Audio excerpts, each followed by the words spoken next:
Bismillahirrahmanirrahim. Alhamdulillah Rabbil Alamin. Wassalatu wassalamu ala ashrafil anbiya wal mursalin wa ala alihi wa sahbihi ajma'in.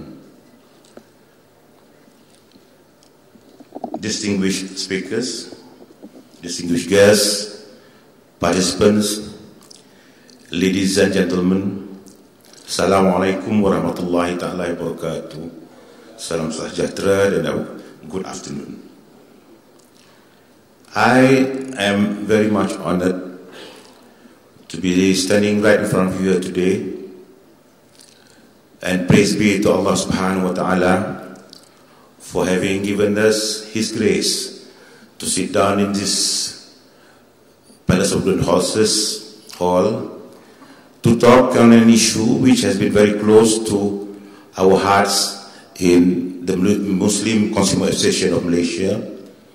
That is the woes that are faced by the Muslim consumers in particular and the consumers in general pertaining to home financing, both by conventional bankers but more so by Islamic bankers. Of late, that is about 4 years from until today, the association that we are, the Muslim Consumer Association, has been besetted by complaints, by people coming to us, regardless of profession, age, or religion. They all face one common problem. That is the problem of home financing and the failure of the system to deliver what a consumer needs. And after having heard the previous speakers, especially Mr. Bill Steele,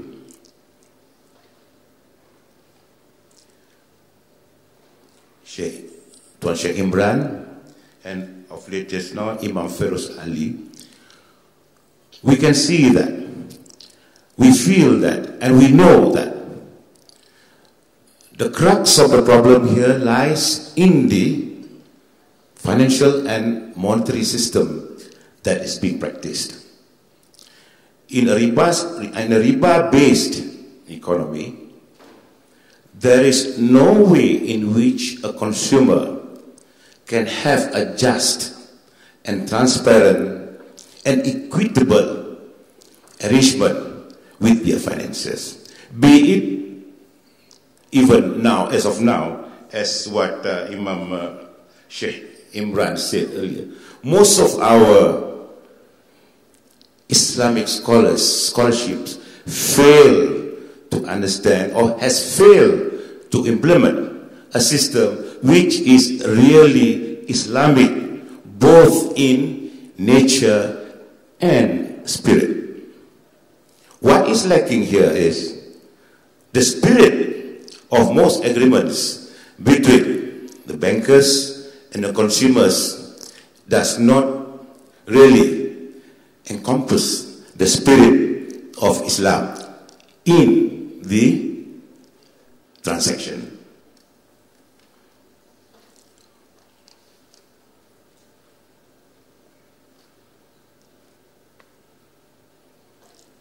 You have on the screen now, this is figures, statistics, which were obtained from the Housing Ministry of Malaysia, and it shows the number of projects with potential rehabilitation according to units of housing, purchases and sales value from 1990 until June 2005.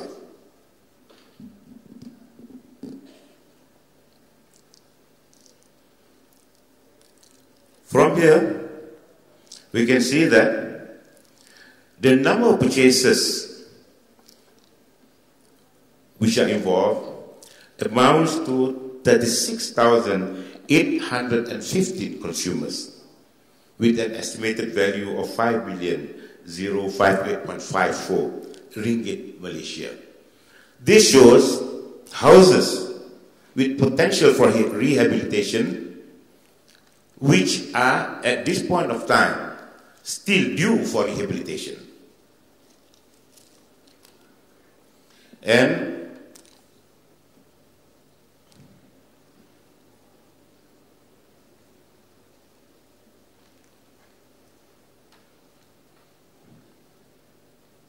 table 2, the number of projects fully rehabilitated according to the units of houses, purchases and sales value from 1990 until June 2005,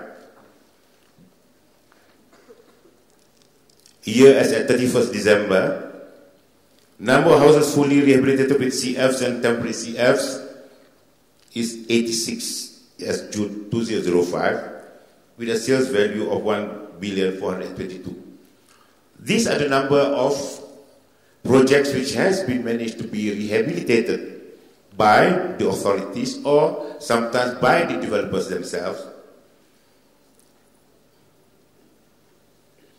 And table 3, overall total abandoned housing projects as of June 2005. Ladies and gentlemen, I can go on with a few more statistics and figures here, but what I'm trying to show here is these abandoned housing projects are a manifestation of the failure of the financing system as provided for by the bankers or the developers themselves.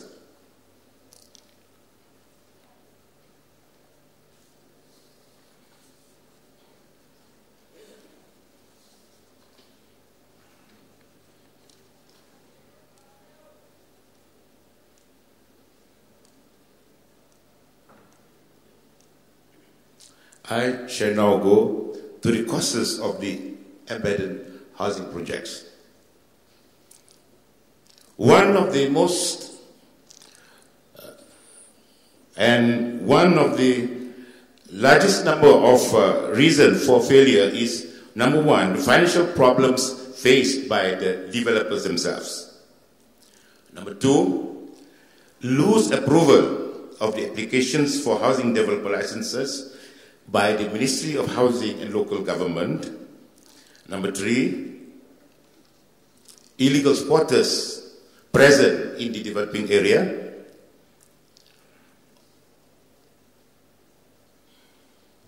Ongoing conflicts, feuds and squabbles ensuing between and among developers, land proprietors, purchasers, contractors, consultants and financiers. Insufficient coordination between the Land Administration Authority, Planning Authority, Building Authority, Housing Authority, and other technical agencies.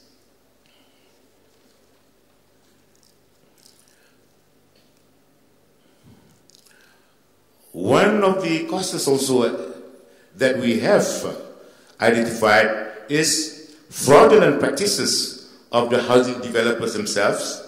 For example, by instructing the architects or engineers to issue false claims, the lack of and insufficient experience and skills in handling housing development projects on part of the developers, leading to incompetency and thus irresponsibility.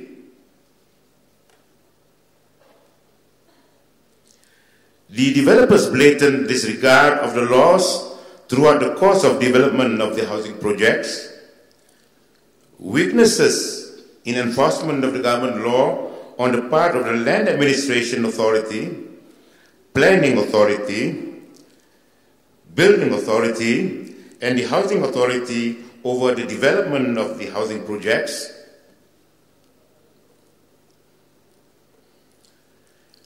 Absence of a better housing delivery system, such as the full build then sell system. No legal requirement as of now in the country requiring for the obtaining of housing development insurance, imposed on applicant developers as a condition precedent for the approval of the application for a housing developer's license, insufficient legal requirements and practices, allowing purchasers, Ministry of Housing, local government, and the local authority to supervise, inspect, check, and monitor the due progress of the housing development works undertaken by the developers. No legal requirement and practice to get the necessary endorsement and verification from purchasers, Ministry of Housing and Local Government, and local authority over each and every progress claim made by the developers for the release of the loan funds from the end financiers. No specific legal provisions governing rehabilitation schemes that has led to the abuse and misuse of power and authority by the rehabilitating parties to the detriment of the purchasers.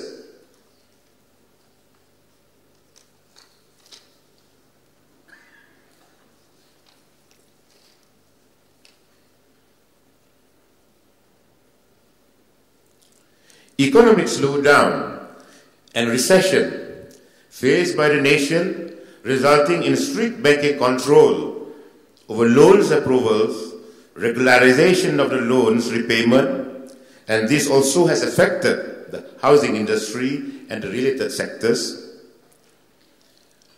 No legal provisions regulating the loans, or rather the bridging loan and repayment of loans, on part of the banks and financial lenders, leading to the possibility of abuse and misuse of power on part of the banks and financial lenders to the detriment of the borrower developers.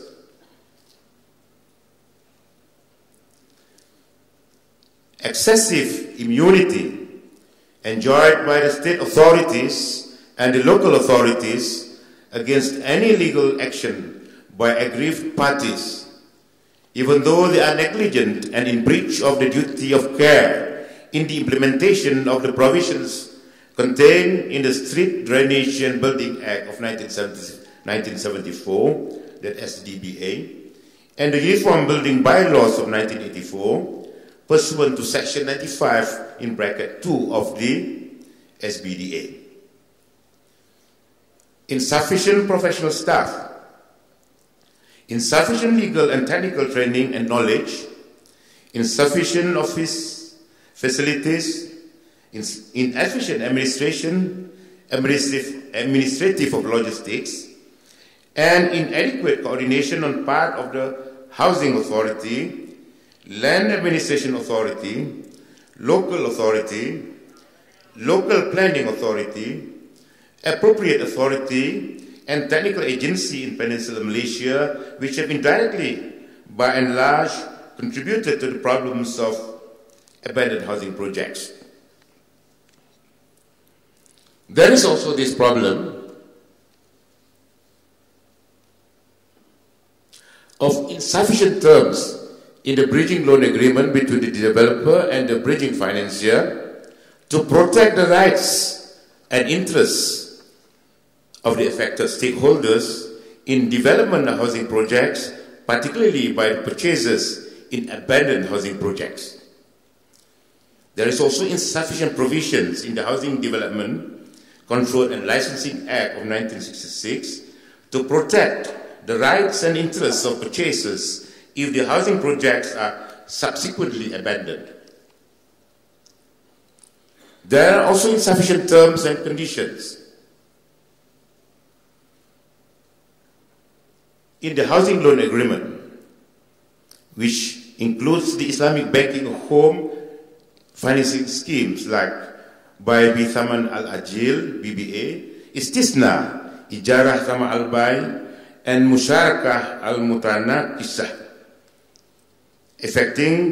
affected by the purchaser and borrower and the end financiers to finance the purchase of the housing unit of the purchaser-borrower against any possible grievances consequent to the abandonment of housing projects. I shall go into detail later on in the second part of this paper, what is actually happening between the purchasers of abandoned housing projects and the Islamic banking. Now I go to the grievances of the purchasers. That is the consumers. The purchasers are unable to get vacant possession of the units on time as promised by the vendor or developers. The construction of the houses are terminated or partly completed, resulting in them to be unsuitable for occupation, mostly for a long time, unless the units can be expeditiously revived.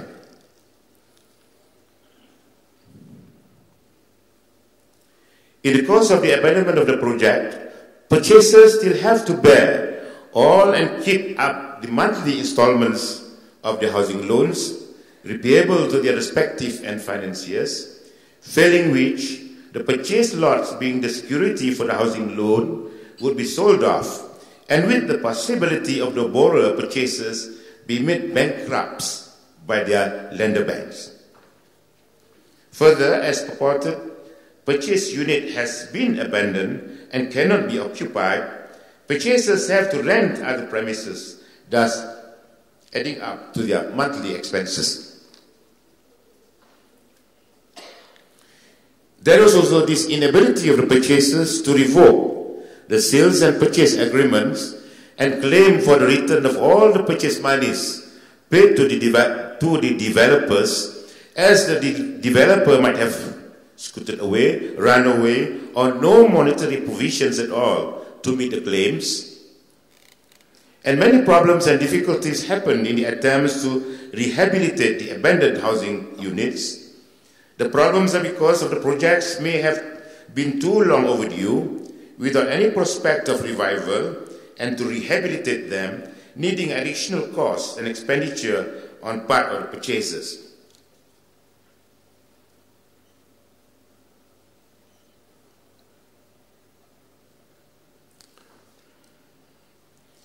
This is a photograph that we took when we tried to assist a group of purchasers, and you can see the abandoned housing projects.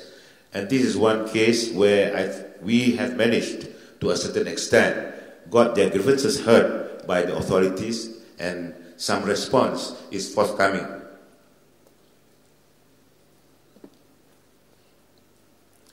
Now, possible difficulties for reaching consensus and for getting cooperation from purchasers, defaulting abandoned developers and financiers, bridging loan financiers, contractors, consultants, technical agencies, local authority, land authority, state authority, and planning authority for rehabilitating the projects. The troubles may be due to the technical and legal problems faced in the attempts to rehabilitate the projects. Insufficient funds to generate the rehabilitation, as the outstanding loan funds of the purchasers are not enough.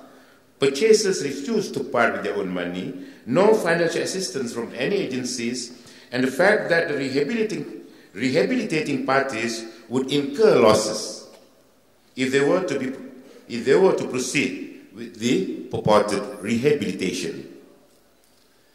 Purchasers themselves have to top up using their own money, as the available funds are insufficient for meeting the rehabilitation costs, and they themselves personally have to rehabilitate the projects left abandoned.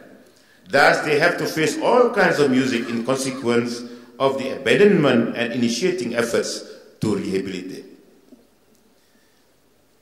Purchasers will not get any compensation and damages from the defaulting abandoned developers, as the defaulting abandoned developers, may have no monetary provisions to meet their claims. There may be no party agreeable to rehabilitate the abandoned housing projects, causing the project to be stalled for indefinite period of time or for a long period of time, or in the worst situation, the abandoned project may not altogether be rehabilitated. Other pecuniary and non-pecuniary losses, subtle or otherwise, suffered by the purchasers due to the abandonment and in the course of rehabilitation of the projects pending full completion, such as divorces, family breakdowns, dismissals from employment, nervous shocks, mental breakdowns, losses of future earnings. Now, these are real situations which we in the association has faced. We have got cases where consumers as young as 34, 38 years old, just about to purchase their first home, about to have their first kid, being chased out of their homes, or rather being made bankrupts because the projects are abandoned. And we also have instances and cases where there is not even the housing project in existence, but loans have been given out to developers for bridging finance. And purchasers have been taken to task to pay back the banks whatever they have disbursed to the developers. This happens both in conventional banking and also in the so-called Islamic banking.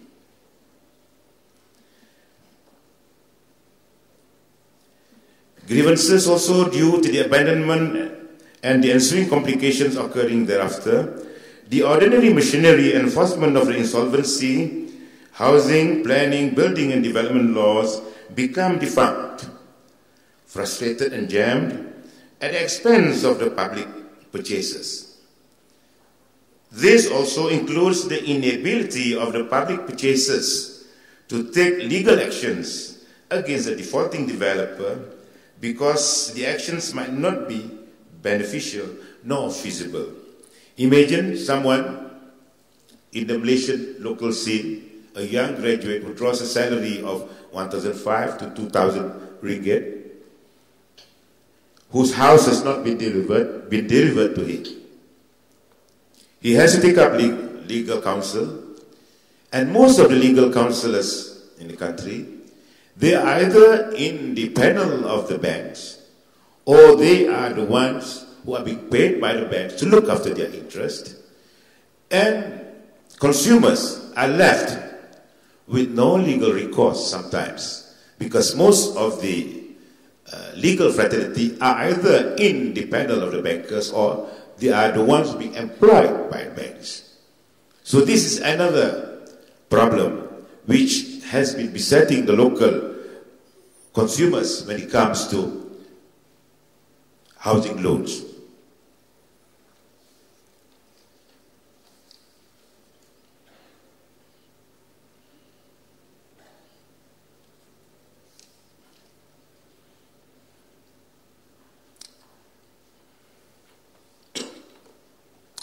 I would like to mention a bit here about the practices that is supposed to be done in the Islamic banking sector. We have to do away with qara. That is a transaction undertaking buying and selling activities based on unknown or unspecified terms, conditions and subject matters, or the inability of the surrender of the subject matter of the contract. I am not very conversant or very learned, but I hope the learned scholars that we have here can at least bear that this is a correct translation of what qara is. Now, qara is forbidden in Islam as it would harm the well-being, rights and interests of contractual parties and cannot ensure satisfactory outcomes, justice and fairness in their contractual dealings. We have situations where transactions, sale and purchase agreement between the purchaser and the vendor or developer, and the property purchase agreement and the property sale agreement being done, before the existence of a product that is sufficient, required in the transaction. The house is not even yet in existence, or sometimes the house does not even exist at all because the developer has abandoned the project, Yet we have instances where consumers are being made to pay for what has been disbursed to the developers.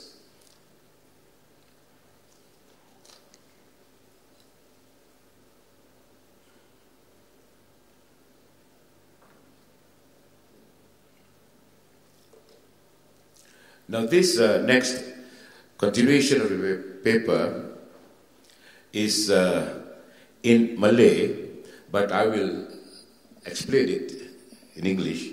The pie chart in red, this is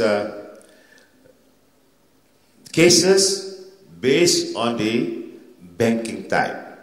In red, it involves Islamic banks, that is about 62% of the abandoned housing projects, and conventional banks, about 38%. And a footnote there, Maybank, Malay Banking, has not got any problems with abandoned housing projects because their due diligence, from what we found out, has been done very, very professionally.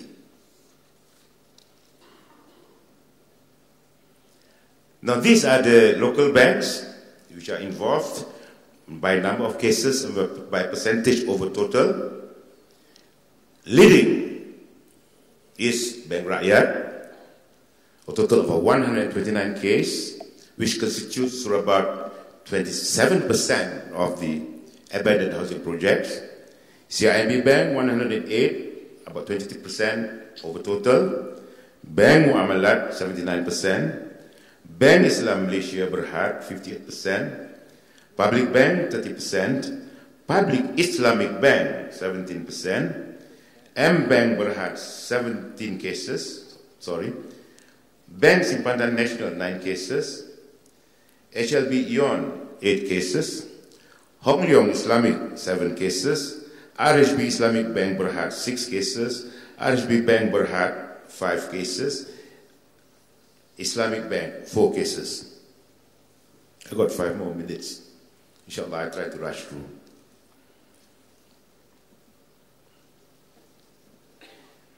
This is a pie chart showing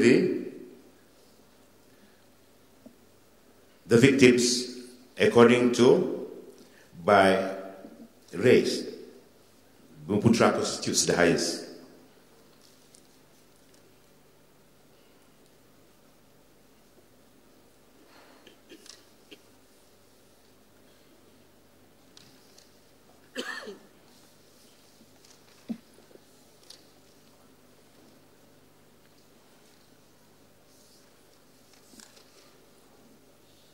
This this is the pie chart which shows the professional and semi-professional people that are involved. What we are trying to show here is, it does not mean that only the man on the street is a victim of these abandoned housing projects, but professionals and semi-professionals also are victims. It does not matter where in the social strata we are sometimes, because what is happening is, it is the system that is creating this problem.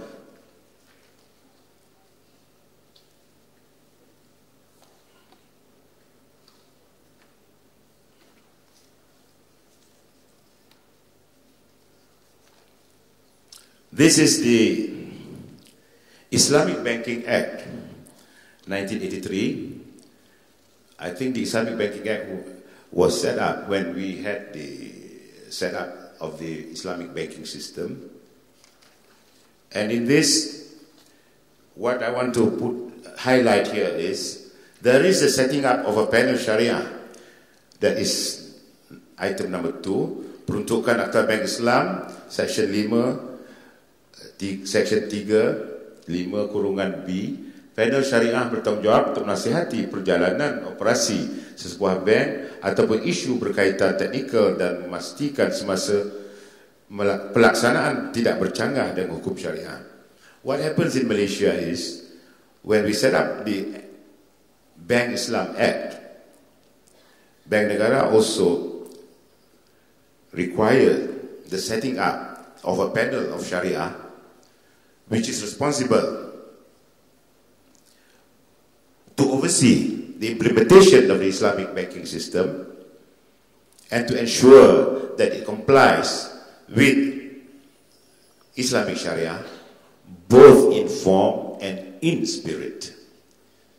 Sometimes we may have it in form, but in spirit, most of the time it has failed. Ladies and gentlemen, I've been given that my time is up, but the paper that we have here, we can distribute if you require, but I will try to have about 5 minutes, Ule, moderator, for any questions. I end with Assalamualaikum warahmatullahi wabarakatuh. Thank you very much.